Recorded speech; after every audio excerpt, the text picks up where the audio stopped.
नमस्कार, मी श्वेता सामसंजीवनीमध्ये आपल्या सगळ्यांचं मनापासून स्वागत। आज आपण चर्चा करणार आहोत धुळीची ॲलर्जी, जुनाट सर्दी, दमा आणि आयुर्वेद उपचार या विषयावर। आणि आपल्याला मार्गदर्शन करण्यासाठी आज आपल्यासोबत आहेत डॉक्टर विजय महाडिक। सगळ्यात आधी आपण त्यांचं स्वागत करूया स्टुडिओमध्ये। नमस्कार डॉक्टर, खूप स्वागत आहे। धन्यवाद।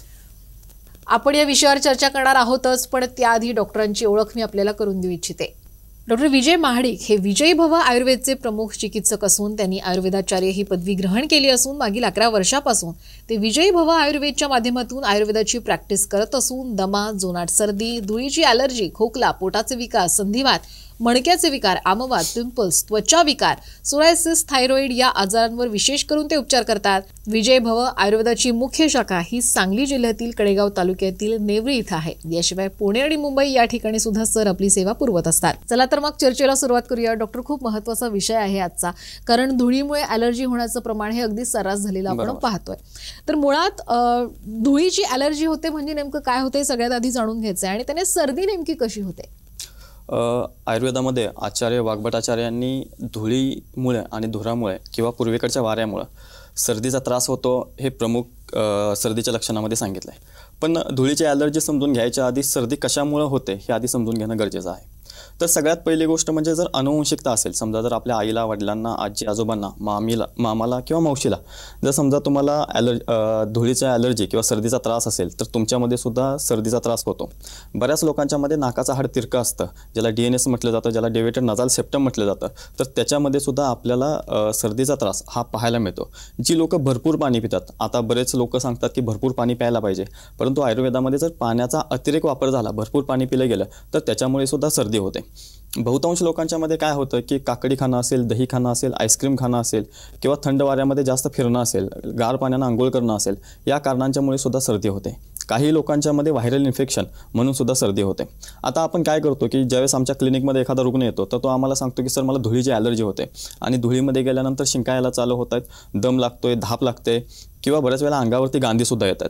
परंतु ज्यावेळेस आम्ही त्याची केस हिस्ट्री घेतो तर त्याच्यामध्ये बऱ्याच वेळेला नाकाचं हाड वाढलेलं किंवा नाकाचं हाड तिरकं झालेलं आपल्याला पाहायला मिळतं। ज्यावेळेस नाकाचं हाड तिरकं वाढतं किंवा वाकड वाढलेलं असतं तर ह्याच्यामध्ये काय होतं की नाकाची जी आतली त्वचा आहे ती नेहमी ओलसर राहते, आणि नाकाची आतली त्वचा ओलसर राहिल्यामुळं की ज्यावेळेस आपला समजा आपण पाण्यामध्ये हात भिजत ठेवला थोडा वेळ, एक 15-20 मिनिटे, एक तासभर, तर ते हाताची त्वचा आपली नाजूक होऊन जाते। सेम त्याच पद्धतीनं नाक जर कायमस्वरूपी आतून ओलसर असेल तर त्याच्यामध्ये ज्यावेळेस आपण डस्ट पार्टिकल कुठलेही जातात, म्हणजे धूळ जात असेल किंवा धूळ जात असेल किंवा एखाद्या अगरबत्तीचा वास जात असेल किंवा मसाल्याचा कुठलेही मसाला पदार्थ फ्राय केल्यानंतर त्याचा उग्र वास जात असेल तर त्यावेळेस मग मात्र शिंका यायला चालू होतात। आता पेशंट आम्हाला काय सांगतात की सर मला 2 वर्षापासून धुळीची ॲलर्जी होते किंवा धुळीचा त्रास होतोय, 3 वर्षापासून मला धुळीचा त्रास होतोय। परंतु वास्तविक जर पाहायला गेलं तर आयुर्वेद ही गोष्ट मानत सुद्धा नाही, कारण काय होतं की 2 वर्षापूर्वी तो पेशंट नव्हता की धूळ नव्हती, तर ह्या दोन्ही गोष्टी होत्या। परंतु शरीरामध्ये असे काही बदल झालेत की ती आता जी निसर्गात असणारी धूळ असेल किंवा वातावरणामध्ये असणारा धूळ असेल, प्रदूषण असेल, तर त्याचा त्या रुग्णाला त्रास व्हायला लागलाय। म्हणजे समजा एखाद्या घरामध्ये 4 भावंड असतील तर त्या 4 भावंडापैकी कुणाला तरी एकालाच त्रास होतो आणि बाकीच्या 3 लोकांना त्याचा त्रास होत नाही। तर शरीरामध्ये असे काही बदल झालेत की ज्याच्यामुळे त्याला ती धूळ आता सहन होत नाहीये। मग जर आपण त्याची इम्युनिटी पॉवरची प्रॉपर जर ट्रीटमेंट केली, म्हणजे त्या व्यक्तीची इम्युनिटी पॉवर कुठतर कमी पडत असते, आणि त्याची जर आपण प्रॉपर ट्रीटमेंट केली तर खूप चांगल्या पद्धतीनं, ज्याला आपण धुळीची ॲलर्जी म्हणतोय किंवा सर्दीचा त्रास म्हणतोय, हे चांगल्या पद्धतीने कमी झालेलं आपल्याला पाहायला मिळतं। नक्कीच, खूप छान पद्धतीने तुम्ही माहिती खरं सांगितली। आता जुनाट सर्दीमुळे सुद्धा दमा होतो असं पण ऐकतो, नेमकं हे असं का होतं? आपण आता जे महाराष्ट्रामध्ये राहतोय तर महाराष्ट्र हा उष्णकटिबंध प्रदेश आहे, म्हणजे आपल्यामध्ये हिवाळा इतका जास्त तीव्र नसतो किंवा उन्हाळा सुद्धा मध्यम असतो आणि पावसाळा सुद्धा मध्यम असतो। आपण उष्णकटिबंधामध्ये असल्यामुळं आपल्याला जे व्यवहारामध्ये दम्याचे पेशंट दिसत आहेत तर ते ॲक्च्युली त्यातले जे 80 ते 90% पेशंट हे सर्दीमुळे तयार झालेले पेशंट आहेत। म्हणजे ज्या लोकांना, जसं आपण DNS म्हटलं की नाकातलं हाड वाढलेलं असतं, तर नाकातलं हाड वाढल्यानंतर जशा आपल्याला पुढं सर्दी दिसते किंवा पुढं शिंका दिसतात, तर तशी बरीचशी सर्दी तुमची मागच्या बाजूनं छातीमध्ये आणि पोटामध्ये जात असते। आपल्या फुफ्फुसांचं स्ट्रक्चर आणि स्पंजचं स्ट्रक्चर सेम असतं, म्हणजे ज्या पद्धतीनं स्पंज असतो त्याच पद्धतीनं स्पंजामध्ये ज्या पद्धतीने छोटे छोटे होल असतात किंवा छिद्र असतात, सेम त्याच पद्धतीने फुफ्फुसामध्ये छोटी छोटी आपल्या छिद्र असतात। आणि ज्यावेळेस आपण जो सर्दी आहे किंवा तो जो कफ आहे तो ज्यावेळेस छातीमध्ये साठतो, छातीमध्ये साठल्यानंतर तो जो कप आहे, म्हणजे ज्यावेळेस आपण ऑक्सिजन घेतो तर आत आपल्याला ऑक्सिजनला जागा मिळत नाही आणि तोच ऑक्सिजन तेवढ्याच वेगानं बाहेर फेकला जातो, त्यालाच दम लागणं किंवा खोकला येणं म्हणतो. आयुर्वेदानुसार रक्ताच्या फेसापासून आपली फुफ्फुसं तयार झालेली असतात आणि फुफ्फुसं ज्यावेळेस तयार होत असतात, म्हणजे जर समजा आपण लाल वीट घेतली आणि ती जर पाण्यामध्ये भिजत ठेवली तर ती जे काय सभोवतालचं पाणी आहे ते सगळं पाणी खेचून घेत असते आणि पाणी खेचून घेतल्यानंतर ती लाल वीट पूर्णपणे भिजून जाते. सेम त्याच पद्धतीनं जर समजा शरीरामध्ये चिकट पदार्थ भरपूर असेल, क्लेद नावाचा आयुर्वेदामध्ये जो चिकट पदार्थ शरीरातला सांगितला गेलेला आहे तो जर असेल तर त्याच्यामुळे काय होतं की फुफ्फुसात तो क्लेद संपूर्ण शरीरातला चिकट पदार्थ खेचून घेतात आणि खेचून घेतल्यानंतर दमा ही लक्षण आपल्याला पाहायला मिळतं. आता याच्यामध्ये दमा फक्त एकाच कारणामुळे होतो किंवा सर्दीमुळे होतो का, तर नक्कीच नाही. तर दम्याची बरीचशी कारणं आहेत. ज्या लोकांच्यामध्ये रक्त कमी असतं अशा लोकांना सुद्धा दम लागतो, धाप लागतो. ज्या लोकांना हृदयविकाराचा कुठलाही त्रास असेल, समजा एखादा ब्लॉकेज असेल किंवा इतर कुठल्याही हृदयाच्या ज्या झडपा आहेत त्या वीक असतील तर त्याच्यामुळे सुद्धा त्याला दम लागणं, धाप लागणं ही लक्षणं आपल्याला पाहायला मिळतात. काही लोक वीक असतात, मुळातच त्यांची तब्येत वजन कमी असतं, तर अशा लोकांच्या मध्ये सुद्धा दम लागणं, धाप लागणं हे लक्षण स्वरूप आपल्याला पाहायला मिळतं. ज्या लोकांचं वजन खूप जास्त आहे किंवा वजन खूप जास्त प्रमाणामध्ये वाढलेलं आहे अशा लोकांच्यामध्ये सुद्धा आपल्याला धाप लागलेली, दम लागलेली पाहायला मिळत असते.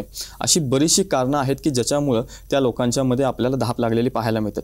बरेच लोक काय करतात की थंड पदार्थ जास्त प्रमाणामध्ये खातात, म्हणजे काकडी, दही, आईस्क्रीम, केळी, संत्री, मोसंबी अशा पद्धतीची जी काही फळं आणि आहार आहे ते खूप जास्त प्रमाणामध्ये घेतात.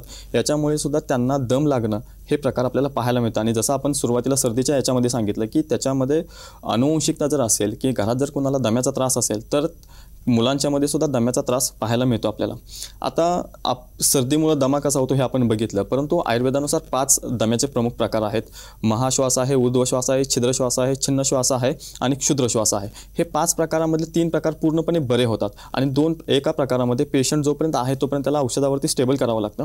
आणि जो महाश्वास नावाचा प्रकार सांगितलेला आहे तो प्रकार बरा होत नाही असं आयुर्वेद सांगतं. परंतु महाराष्ट्रामध्ये जितके काही पेशंट दिसतात त्यातले 80 ते 90% पेशंट हे सर्दीमुळे तयार झालेले पेशंट आहेत. जर आपण त्यांची सर्दी ठीक केली किंवा त्यांना जे जुनाट सर्दी कफचा जो त्रास आहे, शिंकाचा जो त्रास आहे तो जर आपण ठीक केला तर त्यांच्या छातीमध्ये साठलेला जो काही कफ आहे तो सगळा निघून जाईल किंवा छातीमध्ये कफ तयार होणार नाही आणि ते रुग्ण पूर्णपणे बरे झालेले आपल्याला पाहायला मिळतात. आणि अशा अनेक रुग्णांना खरं तुम्ही बरं केलेलं आहे. आणि आज सांगलीमधलं तुमचं मुख्य शाखा असू दे किंवा पुणे असू दे किंवा मुंबई असू दे, अनेक रुग्ण तुमच्याकडे येत असतात आणि उपचार सुद्धा घेत असतात. लहान मुलांचा तुम्ही मगाशी एक उल्लेख केला होता, तर लहान मुलांच्या अनुषंगाने आता मला पुढचा प्रश्न विचारायचा आहे की लहान मुलांमध्ये बालदमा झाल्यानंतर तो वयाप्रमाणे ठीक होतो असं म्हटलं जातं, हे नक्की नेमकं कसं होतं? वास्तविक बालदमा म्हणजे काय हे समजून घेणं गरजेचं आहे.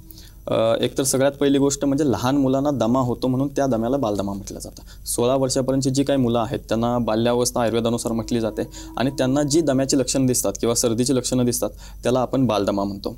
आपण ज्यावेळेस मुलांना ज्यावेळेस दम्याचा त्रास चालू होतो तर आपण डॉक्टरांच्याकडे घेऊन जातो आणि ते सांगतात की बालदमा आहे, तो जसं जसं वय वाढेल तसं तसं त्याच्या वयाबरोबर तो ठीक होऊन जाईल. परंतु व्यवहारामध्ये आम्ही असे काही पेशंट बघतो की अगदी लहानपणापासून 3-4 वर्षापासून त्याला दम्याचा त्रास होतोय आणि त्याचं वय आता 30-40 आहे तरीसुद्धा त्याला दम्याचा त्रास होतोय.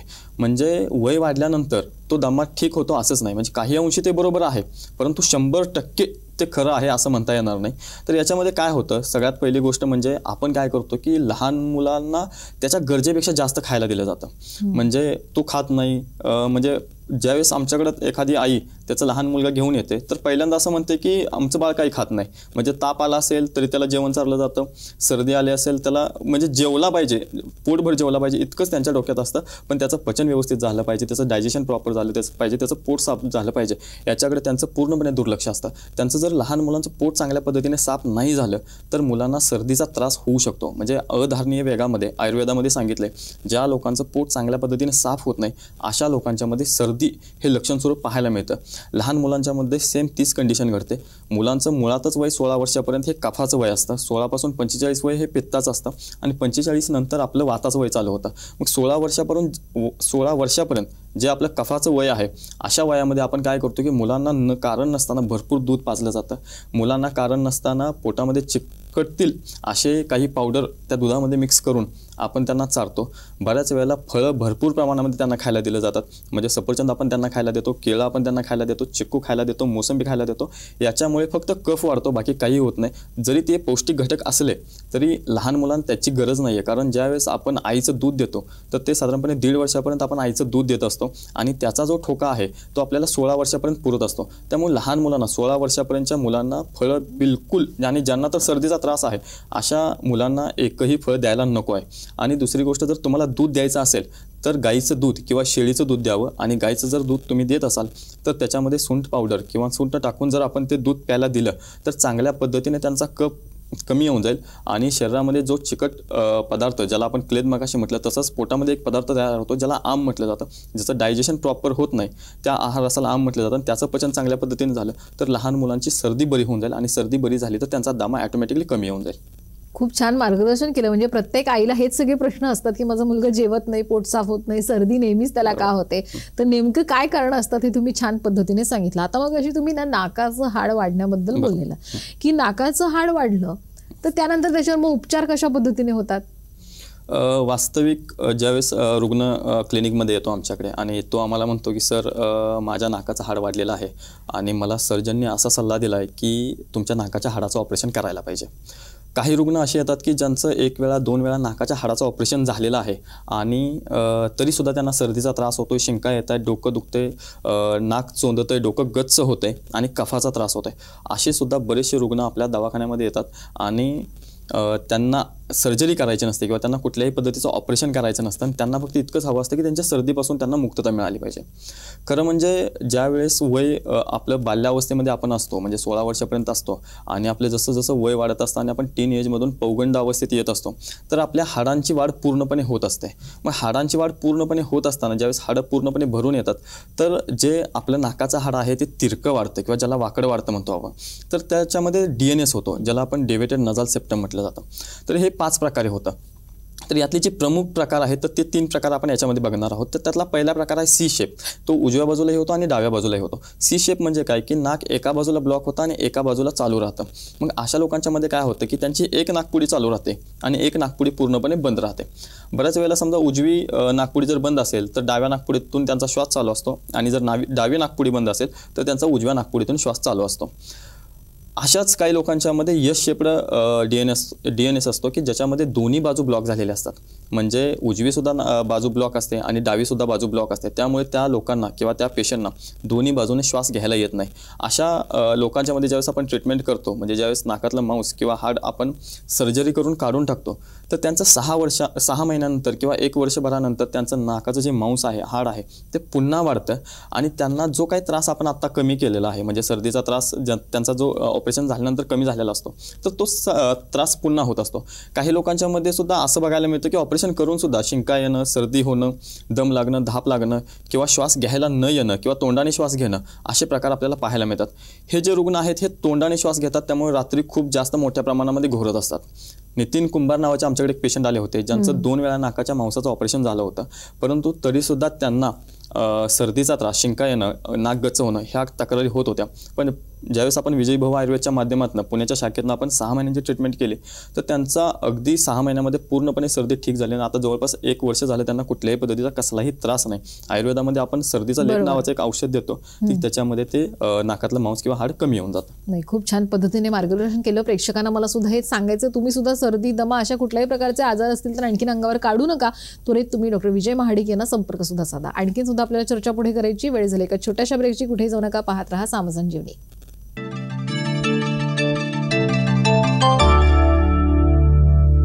ब्रेक नंतर सामसंजीवनीमध्ये पुन्हा एकदा आपल्या सगळ्यांचं स्वागत. आज आपण धुळीची ॲलर्जी, जुनाट सर्दी, दमा आणि आयुर्वेद उपचार या विषयावर चर्चा करतोय. आपल्याला मार्गदर्शन करतात डॉक्टर विजय महाडिक.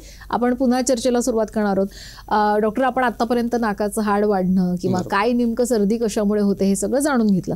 आता जुनाट सर्दी आणि दम्याविषयी थोडंसं मला जाणून घ्यायचं आहे की नेमकी याच्यावर ट्रीटमेंट कशी होते.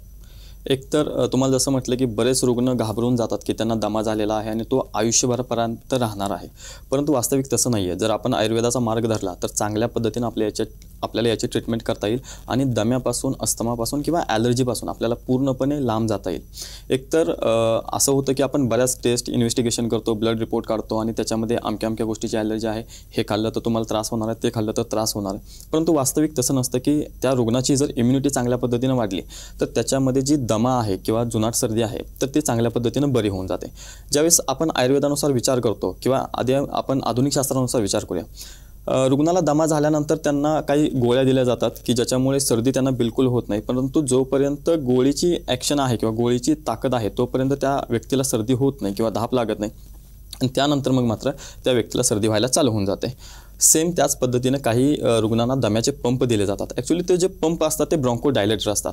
म्हणजे समजा फुफ्फुसांच्या छिद्रामध्ये जर कफाचे बलगम साठून राहिलेले असतील आणि त्याचे जो आतला डायमीटर असेल तो 1 मिलीमीटरचा असेल आणि त्या पंपामुळे काय होतं ते ब्रॉन्कोडायलेट होतात. म्हणजे आतली जी छिद्र आहेत ती थोडीशी मोठी होतात, 1 मिलीमीटरचे 1.5 मिलीमीटर किंवा 2 मिलीमीटर होतात आणि त्याच्यामुळे त्या व्यक्तीला श्वास घेणं सोपं होतं.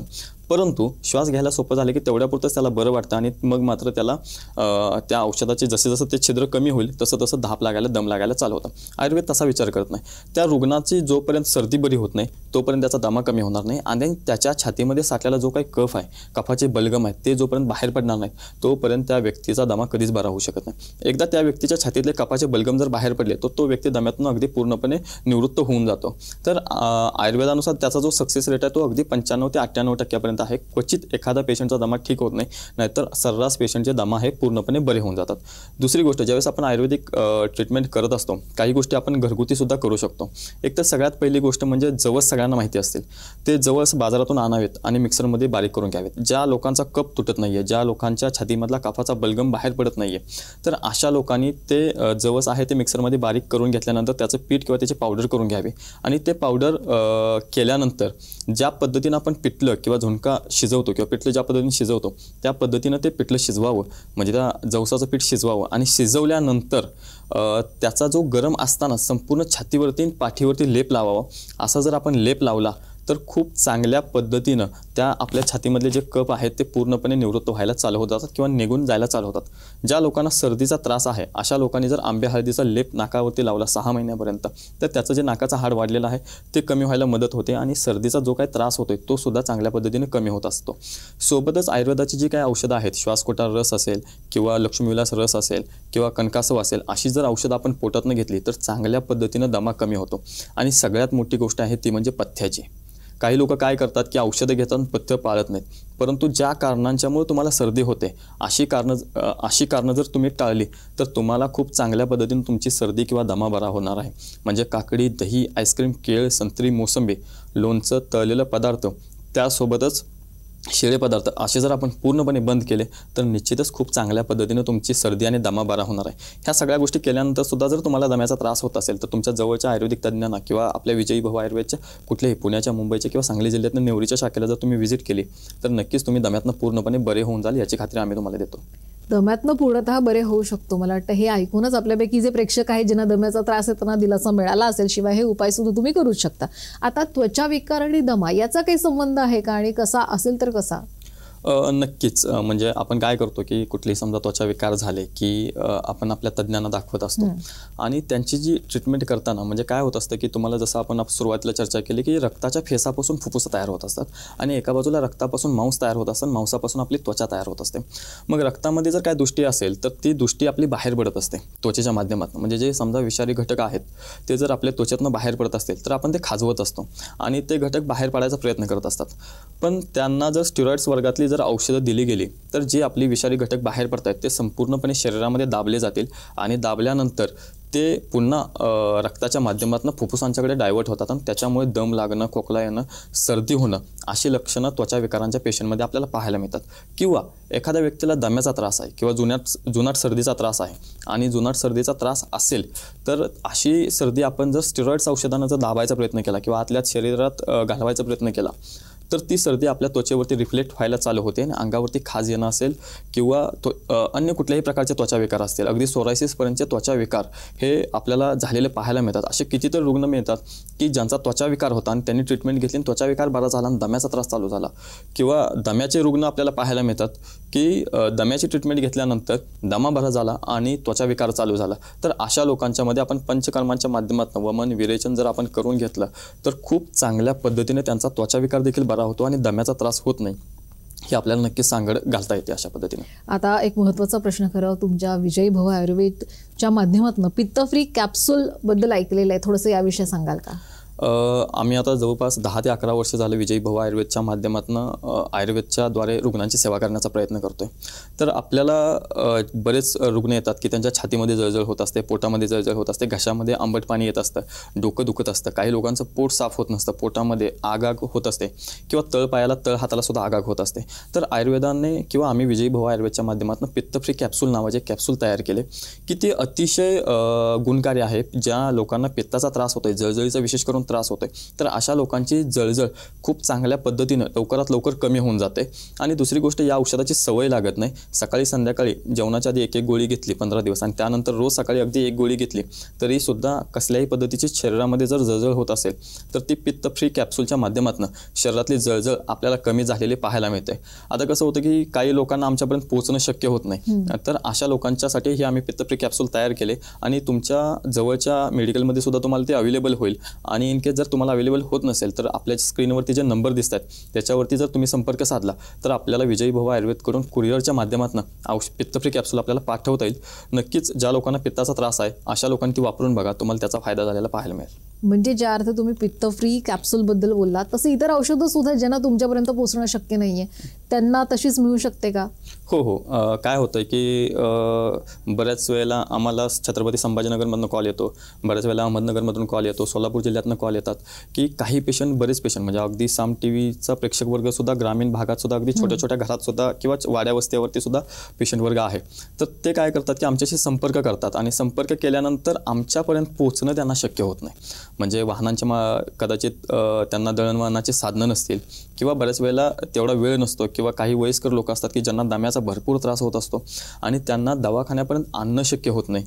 तर अशा लोकांच्यामध्ये आम्ही काय करतो की ज्या लोकांना आमच्यापर्यंत पोहोचणं शक्य होत नाही त्यांना कॉलच्या माध्यमातून, व्हिडिओ कॉलच्या माध्यमातून किंवा मेसेजच्या माध्यमातून आम्ही त्यांची हिस्ट्री मागवून घेतो, त्यांच्याशी चर्चा करतो आणि चर्चा केल्यानंतर त्यांची जी काय औषधं आहेत ती औषधं आपण कुरिअरच्या माध्यमातून त्यांच्या घरापर्यंत पोहोचवण्याचं काम हे आम्ही करत असतो की जेणेकरून ज्या रुग्णांना आमच्यापर्यंत पोहोचता येत नाही अशा लोकांना त्याचा फायदा व्हावा.